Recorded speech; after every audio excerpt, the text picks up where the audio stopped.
So it was really interesting hearing the diversity of opinions and different contexts in which the research was undertaken.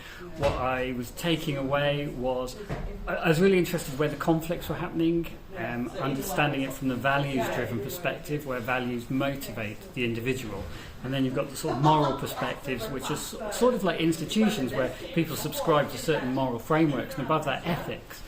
It seems people have an ethical agreement around, say, fake news and vaccines, where you have, we're trying to save lives, but at the moral level, what framework we were hearing that some people are trying to save lives by not vaccinating and others are saving lives by vaccinating, and these groups are clashing on social media with the different tribes, as it was, coming together.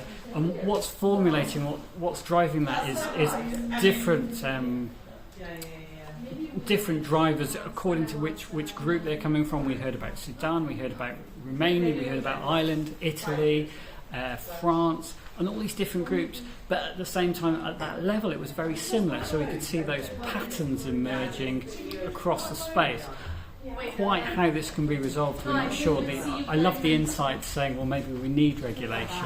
And what would the platform do, particularly when we're losing trust, which is hugely important. So quite seeing how that narrative evolves is really interesting. What do you think about trust? What do I think about trust? Yes, I know that you just wrote a paper on this. I'm sure you've just read my paper on trust. In trust in supply chains. And what does trust mean? Because trust is the willingness to appear vulnerable to others.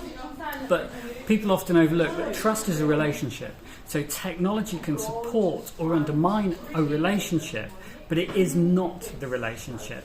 You can have institutional trust where a group of people or an institution are seen as trusted, but the trust is relational, and that's why it's dynamic.